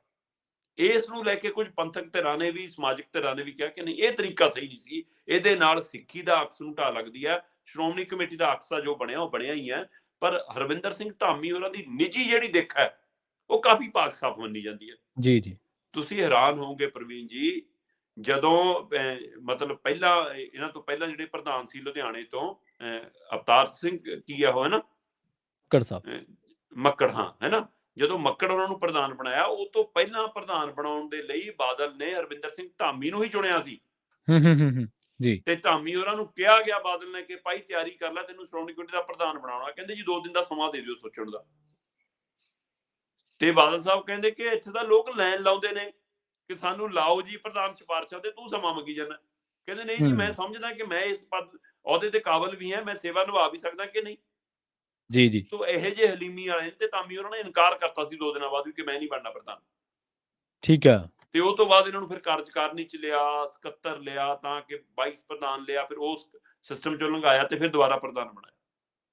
ਸੋ ਅਜੇ ਜੀ ਵੀ ਉਹ ਉਸੇ ਤਰ੍ਹਾਂ ਕੋਰਟ ਕਚਹਿਰੀ 'ਚ ਆਪਣੇ ਕੇਸ ਵੀ ਦੇਖਦੇ ਨੇ, ਉਸੇ ਤਰ੍ਹਾਂ 2 ਵੀਲਰ ਆਪਣਾ ਚਲਾਉਂਦੇ ਨੇ। ਗੱਡੀ ਬਹੁਤ ਲੰਬੇ ਸਮੇਂ ਬਾਅਦ ਉਹਨੂੰ ਐਸਜੀਪੀਸੀ ਦੀ ਵਰਤਣੀ ਸ਼ੁਰੂ ਕੀਤੀ ਹੈ। ਉਹ ਹੁਣ ਵੀ ਉਹਨੂੰ ਸਿਰਫ ਓਨੇ ਹੀ ਕੰਮ ਲਈ ਵਰਤਦੇ ਨੇ, ਨਹੀਂ ਆਪਣਾ ਨਿੱਜੀ ਵਾਹਨ ਹੀ ਵਰਤਦੇ ਨੇ। ਸੋ ਕੋਈ ਤਨਖਾਹ ਨਹੀਂ, ਕੋਈ ਸਹੂਲਤ ਨਹੀਂ। ਸੋ ਇਹ ਟੌੜਾ ਸਾਹਿਬ ਤੋਂ ਬਾਅਦ ਜੇਕਰ ਕੋਈ ਸ਼ਖਸੀਅਤ ਆਈ ਆ ਤਾਂ ਉਹ ਆਈ ਹੈ, ਪਰ ਬਾਦਲਾਂ ਦਾ ਜਿਹੋ ਜਿਹਾ ਪ੍ਰਭਾਵ ਹੈ ਸ਼੍ਰੋਮਣੀ ਕਮੇਟੀ ਤੇ, ਜਾਂ ਹਾਂਜੀ ਬਾਦਲ ਜਿਸ ਤਰੀਕੇ ਨਾਲ ਆਪਣੇ ਢੰਗ ਨਾਲ ਚਲਾਉਂਦੇ ਨੇ, ਉਹਦੇ ਕਾਰਨ ਲੋਕਾਂ ਦਾ ਰੋਸ ਅਕਾਲੀ ਦਲ ਪ੍ਰਤੀ ਜਿਹੋ ਜਿਹਾ ਹੈ, ਉਹੋ ਜਿਹਾ ਹੀ ਸ਼੍ਰੋਮਣੀ ਕਮੇਟੀ ਪ੍ਰਤੀ ਹੈ। ਸੋ ਉਸ ਰੋਸੇ ਚੋਂ ਕੱਲ ਹੋਇਆ। ਪਰ ਸਵਾਲ ਇਹ ਹੈ ਕਿ ਕੀ ਉਹ ਭੰਨਤੋੜ ਹੋਣੀ ਚਾਹੀਦੀ ਸੀ ਜਾਂ ਨਹੀਂ, ਇਸ ਨੂੰ ਲੈ ਕੇ ਪੰਥਕ ਧਿਰਾਂ ਵਿਚਾਰ ਰਹੀਆਂ ਨੇ ਕਿ ਇਹ ਤਸਵੀਰ ਜਾਣਾ ਇਹ ਇਸ ਮੋਰਚੇ ਲਈ ਵੀ ਠੀਕ ਨਹੀਂਗਾ ਤੇ ਜੀ ਸਿੱਖ ਭਾਈਚਾਰੇ ਲਈ ਵੀ ਠੀਕ ਨਹੀਂਗਾ। ਇਹ ਜਿਹੀਆਂ ਮਸਲਿਆਂ ਤੋਂ ਬਚਣ ਦੀ ਲੋੜ ਹੈ। ਵਿਚਾਰਾਂ ਹੋਣੀਆਂ ਚਾਹੀਦੀਆਂ ਬਾਬੇ ਨਾਨਕ ਦੇ ਫਲਸਫੇ ਅਨੁਸਾਰ, ਗੋਸ਼ਟੀਆਂ ਹੋਣੀਆਂ ਚਾਹੀਦੀਆਂ, ਚਰਚਾਵਾਂ ਹੋਣੀ ਚਾਹੀਦੀਆਂ, ਤੇ ਉਹ ਚਰਚਾਵਾਂ ਮਤਲਬ ਇੰਨੀਆਂ ਮਤਲਬ ਕਿ ਤੰਦਰੁਸਤ ਹੋਣ ਕਿ ਉਹ ਬਾਹਰ ਆ ਕੇ ਕੋਈ ਵਿਚਾਰ ਰੱਖ ਸਕਣ। ਸੋ ਉਸ ਦੀ ਬਜਾਏ ਜਿਹੜਾ ਇਹ ਤਰੀਕਾ, ਉੱਤੇ ਚਾਹੇ ਕੁਝ ਧਿਰਾਂ ਵੱਲੋਂ ਸਵਾਲ ਕੀਤੇ ਗਏ, ਕੁਝ ਨੌਜਵਾਨਾਂ ਵੱਲੋਂ ਸਵਾਲ ਕੀਤੇ ਗਏ, ਜਾਂ ਉਸ ਹਾਂਜੀ ਮੋਰਚੇ 'ਚ ਪਹੁੰਚੀ ਆਮ ਸੰਗਤ ਵੱਲੋਂ ਗੱਡੀ ਘੇਰੀ ਗਈ। ਸੋ ਆਉਂਦੇ ਦਿਨਾਂ ਦੇ ਵਿੱਚ ਇਹ ਖਿਲਾਫ ਵੱਧ ਸਕਦਾ ਹੈ। ਇਸ ਟਕਰਾਅ ਤੋਂ ਬਚਣ ਦੀ ਲੋੜ ਸੀ, ਔਰ ਬਚਿਆ ਜਾ ਸਕਦਾ ਸੀ। ਪ੍ਰਵੀਨ ਜੀ, ਅੱਜ ਹੀ ਬਚਿਆ ਜਾ ਸਕਦਾ ਸੀਗਾ। ਤੇ ਤੁਹਾਨੂੰ ਯਾਦ ਹੋਣਾ ਲੰਘੇ ਦਿਨੀ ਦਾਦੂਵਾਲ ਸਾਹਿਬ ਨੂੰ ਵੀ ਚੰਗੇ ਉੱਥੇ ਸਵਾਲ ਜਵਾਬ ਹੋਏ ਨੇ, ਸੰਗਤ ਵੱਲੋਂ ਕੀਤੇ ਗਏ ਨੇ। ਸਵਾਲ ਪੰਥਕ ਆਗੂਆਂ ਨੂੰ ਹੋਣ, ਇਹਦੇ 'ਚ ਕੋਈ ਗਲਤ ਨਹੀਂ ਹੈ, ਪਰ ਸਵਾਲ ਦਾ ਸ਼ਬਦਾਵਲੀ ਉਹ ਮਰਿਆਦਕ ਹੋਣੀ ਚਾਹੀਦੀ ਹੈ। ਦੂਜਾ ਹੈ ਕਿ ਹਿੰਸਾ ਕਿਸੇ ਵੀ ਮਸਲੇ ਦਾ ਹੱਲ ਨਹੀਂ ਹੈ। ਤੁਸੀਂ ਠੀਕ ਆ, ਪਰ ਜੋ ਰੋਸ ਹੈ, ਜੋ ਜਜ਼ਬਾਤ ਨੇ, ਉਹ ਤਾਂ ਸਮਝਦੇ ਹਾਂ ਆਪਾਂ ਕਿ ਇੰਨੇ ਵਕਫੇ ਤੋਂ ਪੰਥਕ ਮਸਲਿਆਂ ਦਾ ਜਿਹੜਾ ਕਿਸੇ ਵੀ ਤਰੀਕੇ ਨਾਲ ਹੱਲ ਨਾ ਹੋਣਾ, ਸੋ ਜਜ਼ਬਾਤੀ ਰੋਸ ਤਾਂ ਹੈ, ਉਹਨੂੰ ਤਾਂ ਨਹੀਂ ਦਰਕਨਾਰ ਕੀਤਾ ਜਾ ਸਕਦਾ। ਪਰ ਇਹਨੂੰ ਰੋਸ ਦੇ ਦਰਮਿਆਨ ਤੁਸੀਂ ਜ਼ਾਬਤਾ ਕਿਵੇਂ ਕਾਇਮ ਰੱਖਣਾ, ਇਹ ਇੱਕ ਵੱਡੀ ਗੱਲ ਹੈ। ਬਿਲਕੁਲ ਬਿਲਕੁਲ। ਅ, ਅਗਲੀ ਖਬਰ ਦੇ ਵੱਲ ਵਧੀਏ ਸ਼ਰਮਾ ਜੀ, ਤੇ ਗੱਲ ਕਰੀਏ ਭਾਜਪਾ ਵਿਰੋਧੀ ਦਲ ਜਿਹੜੇ ਨੇ ਉਹ ਇਕੱਠੇ ਹੋਣ ਲੱਗੇ ਨੇ, ਪਰ ਇਹਨਾਂ ਦਲਾਂ ਦੇ ਵਿੱਚ ਆਪਾਂ ਦੇਖਿਆ ਸ਼ਰਦ ਪਵਾਰ ਨੇ ਵੀ ਆਪਣੇ ਤਰੀਕੇ ਨਾਲ ਲਾਮਬੰਦੀ ਸ਼ੁਰੂ ਕੀਤੀ। ਨਿਤਿਸ਼ ਕੁਮਾਰ ਆਪਣੇ ਤਰੀਕੇ ਨਾਲ ਕਰ ਰਹੇ ਨੇ, ਅਰਵਿੰਦ ਕੇਜਰੀਵਾਲ ਆਪਣੇ ਤਰੀਕੇ ਨਾਲ ਕਰ ਰਹੇ ਨੇ। ਇੱਕ ਫਰੰਟ ਇਹੋ ਜਿਹਾ ਵੀ ਜਿਹੜਾ ਕਹਿੰਦਾ ਕਾਂਗਰਸ ਨੂੰ ਨਾਲ ਲੈ ਕੇ ਚੱਲਣਾ ਚਾਹੀਦਾ। ਸੋ 3-4 ਕਿਸਮ ਦਾ ਜਿਹੜਾ ਭਾਜਪਾ ਵਿਰੋਧੀ ਇਸ ਵੇਲੇ ਮਾਹੌਲ ਹੈ, ਉਹ 3-4 ਧਿਰਾਂ ਦੇ ਵਿੱਚ ਵੰਡਿਆ ਹੋਇਆ। 3-4 ਮੁੱਖ ਮੰਤਰੀ ਇਕੱਠੇ ਹੋਏ ਨੇ ਕੇਸੀਆਰ ਦੀ ਕਹਿ ਲਓ ਰਿਹਾਇਸ਼ਗਾਹ ਤੇ, ਜਾਂ ਉੱਥੇ ਉਹਨਾਂ ਦੇ ਸੂਬੇ ਦੇ ਵਿੱਚ। ਪਰ ਮਮਤਾ ਬੈਨਰਜੀ ਮੰਨਫੀ ਨੇ ਇਹਨਾਂ ਦੇ ਵਿੱਚ।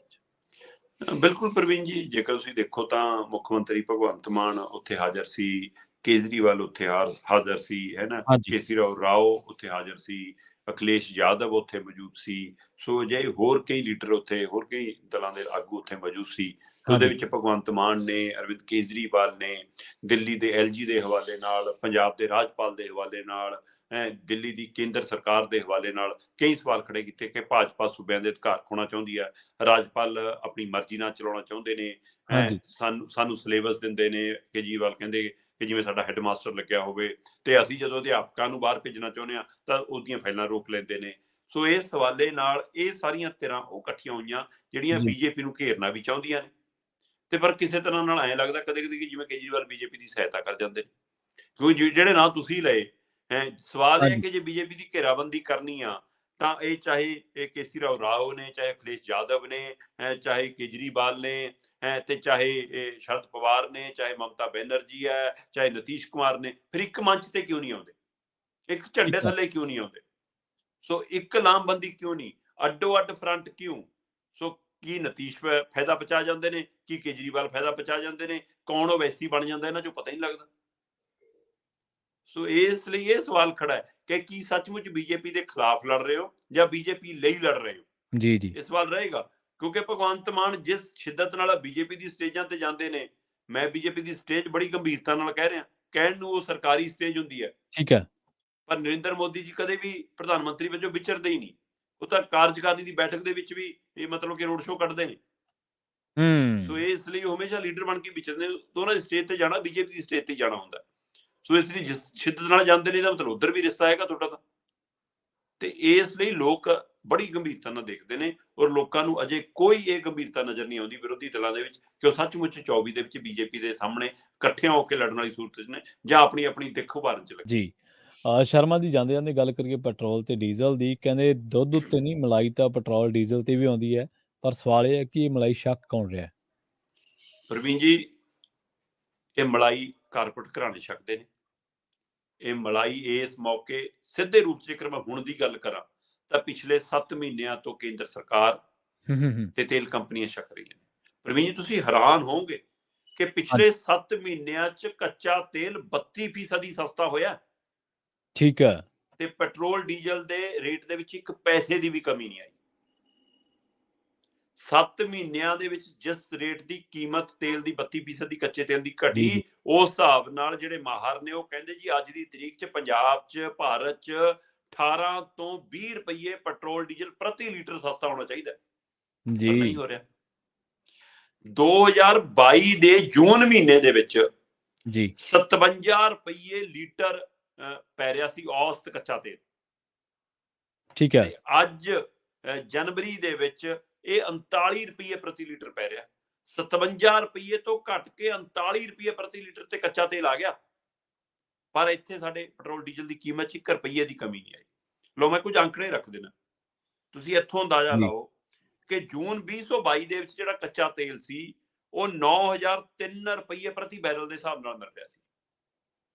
ਸੋ ਡਾਲਰ ਜਿਹੜਾ 9 ਰੁਪਏ 9003 ਇਹ ਰੁਪਏ ਦੇ ਹਿਸਾਬ ਨਾਲ ਕੱਢੀ ਹੋਈ ਔਸਤ ਹੈ ਕਿ 9003 ਰੁਪਏ ਪ੍ਰਤੀ ਬੈਰਲ ਬਣਦਾ, ਤੇ ਜਿਹਦੇ ਹਿਸਾਬ ਨਾਲ 57 ਰੁਪਏ ਪ੍ਰਤੀ ਲੀਟਰ ਬਣਦਾ ਸੀ।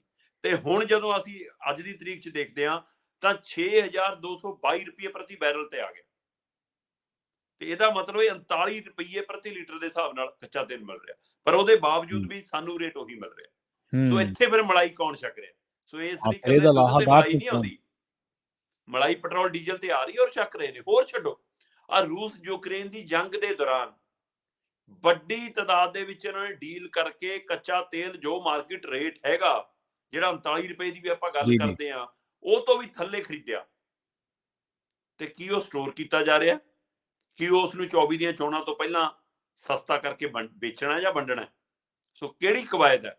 ਕਦੋਂ ਰੇਟ ਘਟਾਉਣੇ ਨੇ? ਤੁਸੀਂ ਇੱਥੋਂ ਅੰਦਾਜ਼ਾ ਲਾਓ ਕਿ ਮੌਜੂਦਾ ਰੇਟ ਜਿਹੜੇ ਅੱਜ ਪੈਟਰੋਲ ਡੀਜ਼ਲ ਦੇ ਭਾਰਤ 'ਚ ਹੈਗੇ ਨੇ, ਇਹ ਉਸ ਸਮੇਂ ਤੈਅ ਹੋਏ ਸੀ ਜਦੋਂ $90 ਪ੍ਰਤੀ ਬੈਰਲ ਰੇਟ ਸੀ ਕੱਚੇ ਤੇਲ ਦਾ ਜੀ, ਤੇ ਇਹ 120 ਰੁਪਏ ਤੱਕ ਵਧਿਆ ਇੱਕ ਵਾਰ।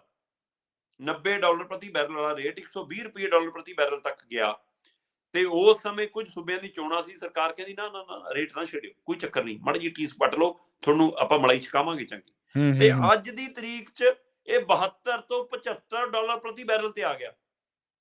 ਮੌਜੂਦਾ ਕੀਮਤਾਂ ਤੈਅ ਨੇ $90 ਪ੍ਰਤੀ ਬੈਰਲ ਦੇ ਹਿਸਾਬ ਨਾਲ, ਤੇ ਪੈਟਰੋਲ ਡੀਜ਼ਲ ਕੱਚਾ ਤੇਲ ਜਿਹੜਾ ਹੈਗਾ ਉਹ ਘਟ ਕੇ ਆ ਗਿਆ $75 $72 ਪ੍ਰਤੀ ਬੈਰਲ ਤੇ ਪਰ ਲੋਕਾਂ ਨੂੰ ਰਾਹਤ ਨਹੀਂ। 18 ਤੋਂ 20 ਰੁਪਏ ਪ੍ਰਤੀ ਲੀਟਰ ਤੇਲ ਸਸਤਾ ਹੋ ਸਕਦਾ ਅੱਜ ਦੀ ਤਰੀਕ ਦੇ ਵਿੱਚ, ਪਰ ਸਰਕਾਰਾਂ ਕਰਨੀਆਂ ਨਹੀਂ ਚਾਹੁੰਦੀਆਂ। ਪਿਛਲੇ 7 ਮਹੀਨੇ ਤੋਂ ਮੋਟੀ ਮਲਾਈ ਆ ਰਹੀ ਹੈ ਪੈਟਰੋਲ ਡੀਜ਼ਲ ਦੇ ਉੱਤੇ। ਤੇਲ ਕੰਪਨੀਆਂ, ਸੂਬਿਆਂ ਦੀਆਂ ਸਰਕਾਰਾਂ ਤੇ ਕੇਂਦਰ ਸਰਕਾਰ ਦੱਬ ਕੇ ਛਕ ਰਹੀ ਹੈ ਜਨਾਬ, ਤੇ ਉਹ ਆਉਂਦੇ ਦਿਨਾਂ 'ਚ ਵੀ ਛਕੂਗੀ। 24 ਤੋਂ ਪਹਿਲਾਂ ਲੋਕਾਂ ਨੂੰ ਰਾਹਤ ਦੇ ਕੇ ਦਿਖਾਇਆ ਜਾਊਗਾ, ਲਓ ਜੀ ਤੁਹਾਡੇ ਲਈ ਇਸ ਸਸਤਾ ਤੇਲ ਡੀਜ਼ਲ ਕਰਤਾ, ਮੋਦੀ ਜੀ ਬਹੁਤ ਮਿਹਰਬਾਨ ਨੇ। ਸੋ ਇਸ ਲਈ ਜਿਹੜਾ ਨੂੰ ਲੱਗਦਾ ਕਿ ਇਕੱਲੇ ਦੁੱਧ ਤੇ ਮਲਾਈ ਆਉਂਦੀ ਆ, ਉਹ ਦੇਖ ਲੈਣਗੇ ਪੈਟਰੋਲ ਡੀਜ਼ਲ ਤੇ ਵੀ ਮਲਾਈ ਆਉਂਦੀ ਆ, ਉਹ ਰਾਹ ਧਿਰਾਂ ਛਕ ਰਹੀਆਂ। ਕਮਾਲ ਦੀ ਗੱਲ ਇਹ ਹੈ, ਸਿਤਮ ਜ਼ਰੀਫੀ ਇਹ ਹੈ ਸ਼ਰਮਾ ਜੀ, ਕਿ ਜਦੋਂ ਡੀਜ਼ਲ ਦੇ ਕੱਚੇ ਤੇਲ ਦੇ ਭਾਅ ਵੱਧਦੇ ਨੇ ਉਹਦਾ ਬੋਝ ਗਾਹਕ ਤੇ ਜਦੋਂ ਭਾਅ ਘਟਦੇ ਨੇ ਤੇ ਉਹਦਾ ਲਾਹਾ ਕਾਰਪੋਰੇਟ ਘਰਾਣਿਆਂ। ਬਿਲਕੁਲ ਜੀ। ਸ਼ਰਮਾ ਜੀ, ਇਹਨਾਂ ਖਾਸ ਖਬਰਾਂ ਤੇ ਖਾਸ ਜਾਣਕਾਰੀਆਂ ਦੇਣ ਦੇ ਲਈ ਤੁਹਾਡਾ ਬਹੁਤ ਬਹੁਤ ਧੰਨਵਾਦ ਜੀ। ਬਹੁਤ ਸ਼ੁਕਰੀਆ ਜੀ। ਸੋ ਪ੍ਰੋਗਰਾਮ ਖਬਰ ਤੇ ਨਜ਼ਰ ਨੂੰ ਆਪਾਂ ਇੱਥੇ ਹੀ ਸਮਾਪਤ ਕਰਾਂਗੇ, ਸਮਾਂ ਇਜਾਜ਼ਤ ਨਹੀਂ ਦਿੰਦਾ। ਤੁਸੀਂ ਜੁੜੇ ਰਹੋ ਪੰਜਾਬੀ ਰੇਡੀਓ USA ਦੇ ਨਾਲ। ਕੱਲ ਫਿਰ ਮੁਲਾਕਾਤ ਹੋਏਗੀ, ਕਈ ਅਹਿਮ ਤੇ ਨਵੀਆਂ ਖਬਰਾਂ ਲੈ ਕੇ ਹੋਵਾਂਗੇ ਤੁਹਾਡੇ ਰੂਬਰੂ। ਪੰਜਾਬੀ ਰੇਡੀਓ USA ਨੂੰ ਆਪਣਾ ਪਿਆਰ ਇਸੇ ਤਰ੍ਹਾਂ ਦਿੰਦੇ ਰਹੋ। ਸਤਿ ਸ਼੍ਰੀ ਅਕਾਲ।